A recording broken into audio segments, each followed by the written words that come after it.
simplement ne pas subvenir aux besoins les plus élémentaires pour eux-mêmes et pour leurs enfants. Qu'est-ce qu'on peut leur dire au-delà de tous ces chiffres et d'une action aujourd'hui qui peut leur paraître très lointaine des banques centrales? Vous avez raison, c'est d'abord à eux que je pense et que nous pensons. Et il faut dire les choses très clairement, l'inflation pèse sur tous les ménages, tous les Français, mais d'abord sur les plus défavorisés. Parce que leurs fins de mois sont plus difficiles et parce qu'il se trouve que la facture d'énergie ou la facture d'alimentation est proportionnellement plus importante pour eux.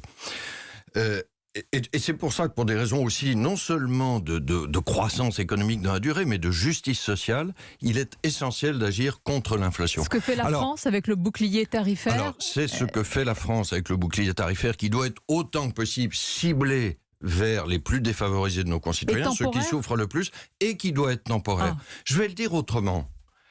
Cette facture énergétique, c'est quelque chose que nous devons payer collectivement, nous Français. Combien ? Alors nous avons fait une estimation effectivement à la Banque de France.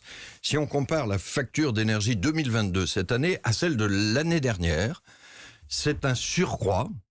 Et ça, malheureusement, c'est un choc négatif, du fait notamment de la guerre russe en Ukraine. C'est un surcroît d'à peu près 60 milliards d'euros, c'est une douloureuse, ou 2,5% du PIB. Oui, c'est une facture négative. Qui doit la payer ?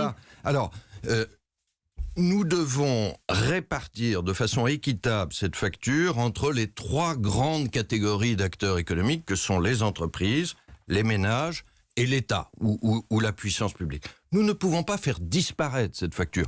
Nous ne pouvons pas non plus la transmettre simplement aux générations suivantes, ce qui consisterait à la couvrir par la dette publique.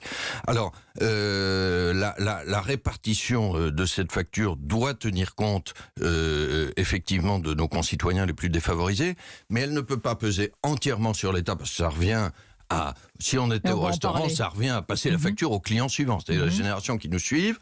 Nous ne pouvons pas non plus la faire supporter entièrement par les entreprises parce qu'on aurait un problème de compétitivité. Donc, il faut trouver la juste répartition de cette facture qui, malheureusement, pèse sur l'ensemble des économies européennes, pas seulement l'économie française. Le quoi qu'il